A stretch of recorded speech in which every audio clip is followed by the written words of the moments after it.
All right, today is 30-mile-an-hour winds outside today, so Trent and I decided we were going to place Andrews indoors where it's nice and warm.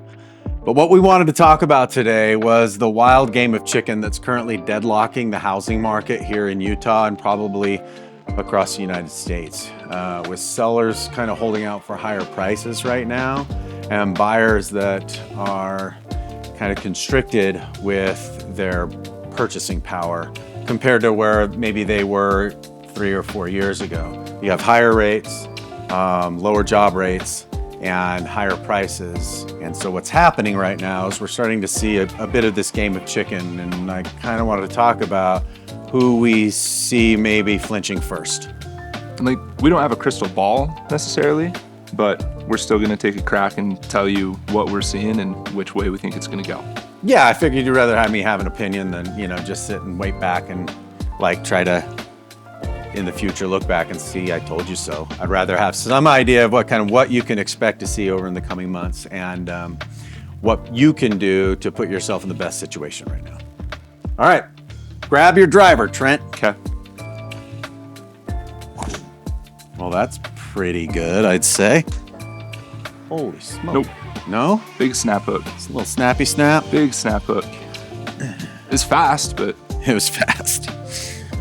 So, I didn't bring my clubs today, so I'm playing with Trent's, and Trent is clearly a big, strong young man, and I'm an old, weak fella, so this would be pretty funny to see how I hit the ball.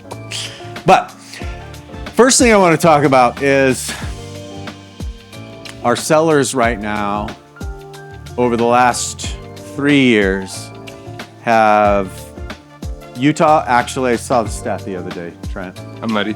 Utah is the #1 in the nation for properties that are overlisted. So I don't know how they find that metric, but what does that mean in English? Oh, so their list prices are higher than their sales prices. The list to sales price ratio, the difference, is highest in the state of Utah over any other state. So agents and sellers in Utah are listing for too much. I mean, there's not a buyer pool right now that can afford to purchase or where they're buying. And unfortunately, my lovely neighbors in Utah who are looking to sell your homes now, back in 2021, when the post-COVID, get out of California, let's go to the next prettiest place with the best options, Utah was one of those options. Texas was as well, Florida, Arizona, Idaho to some extent as well. That's not the case anymore. We're back to just kind of being Utah. Is it a cool place to live? Absolutely. But people aren't going to spend $3 million to live in Utah when they can spend $3 million now to live in California, which is kind of back to where that market's come back to. So we have sellers that are often choosing to just delist their homes rather than cut prices. And it's kind of causing what I'm calling a seller strike that's keeping buyers out of the market. All right, here we go.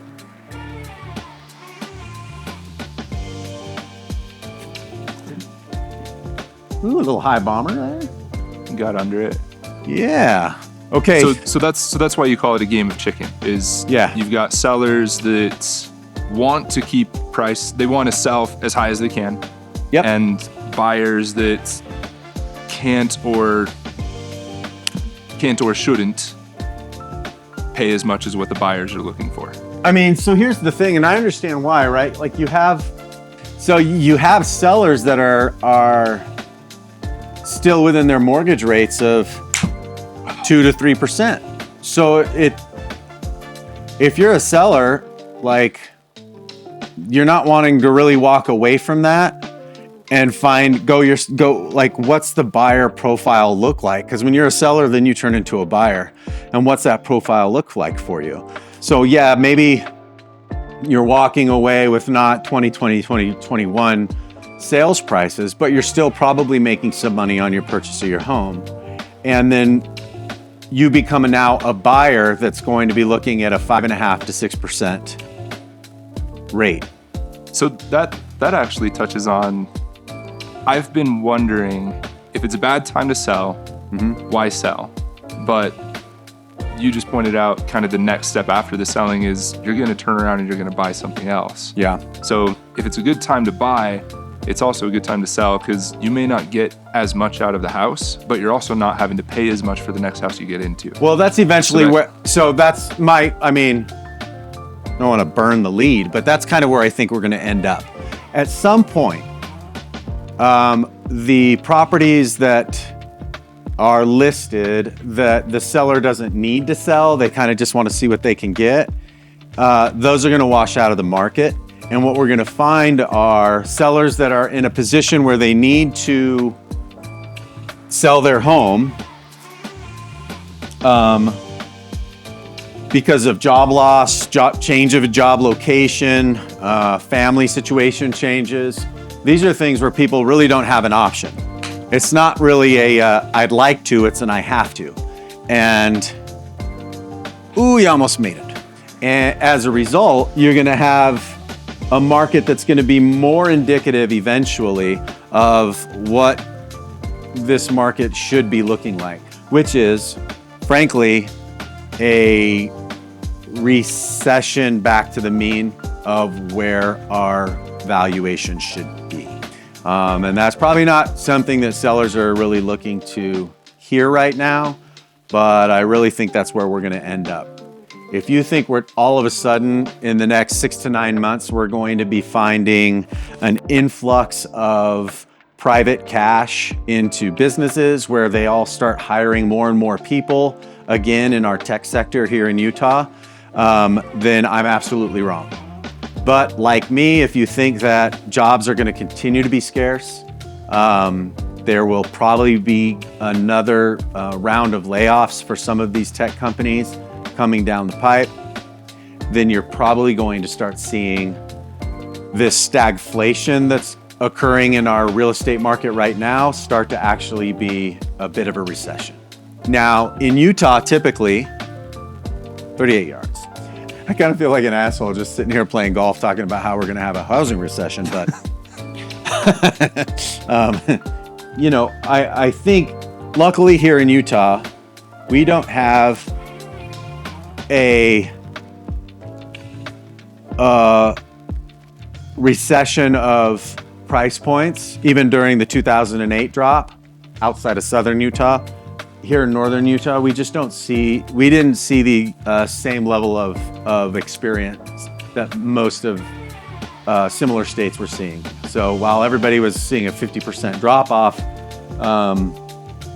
during the 2008 drop, Utah saw maybe 25 to 30%.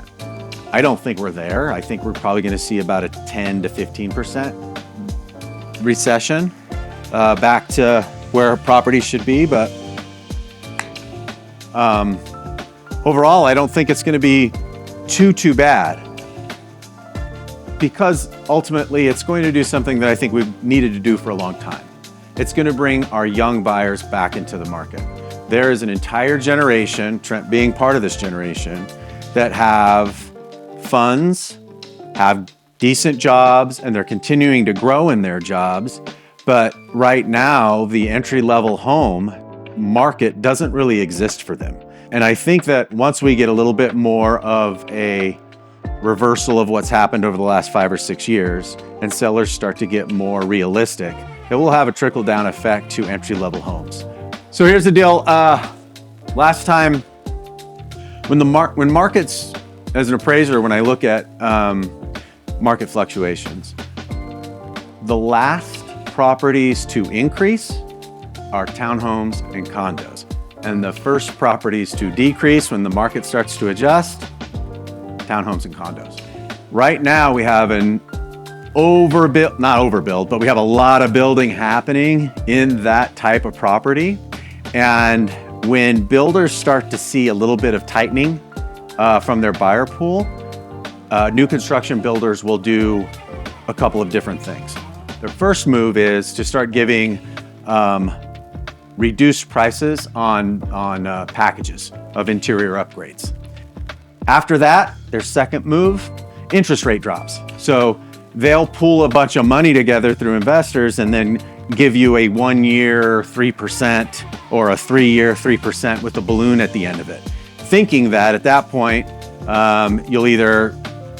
you've purchased their home, so their inventory's off, and within that 3 years they're hoping you'll either move and they won't see a drop. They don't care about the drop off at that point because they've sold out of their homes, and it's up to you to kind of have to deal with it. And that's why we saw a lot more foreclosures and short sales in townhomes than we did in SFRs during the 2008 market. So that's the second thing they do. The third thing they do is finally they start to, on their older phases, start to just drop off a lot of the price points. That's their last ditch effort. Well, right now, over the last probably 18 months, we have seen significant rate decreases and mortgages with lower rates, or certain kind of like buy with us, no appraisal, no this, no that, if you use our in-house lender type of marketing from certain home builders that are doing townhomes and condos. So when I see that, you can kind of start to see that the writing's on the wall with what's coming next. Is it going to be like it was in 08? Absolutely not, but it's definitely going to have some level of, I mean, right now in Alpine alone, we have 36 yesterday. Today I checked, there's 39 homes, and we're averaging 5 home sales a month. So that is almost 8 months of inventory. And we have a list to sales price ratio hovering around 94%. So that's a 6% drop off of where you're listed right now. That's got to break at some point.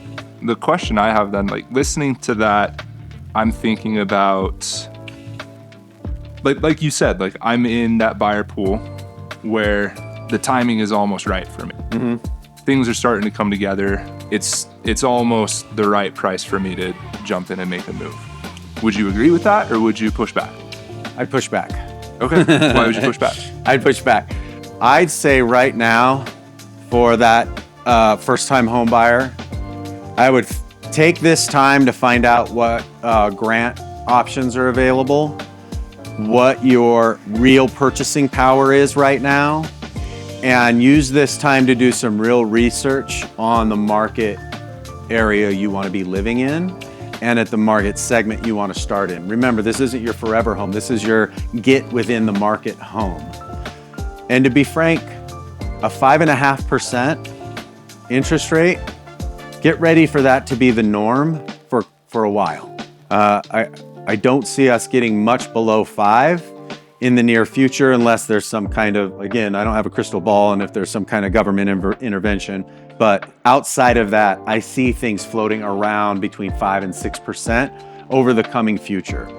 So prepare yourself regarding your purchasing power using that metric in mind so that you know what you're going to be buying into. So is now the time because the interest rates aren't moving? No, because seller behavior is still showing us that we have an increased idea of what a home's supposed to be selling for. And that has yet to reach the buyer pool of an entry-level buyer.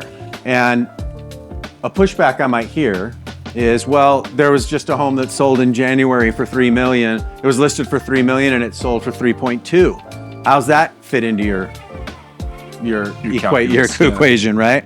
That is a different market segment. You're dealing there with a 1% buyer.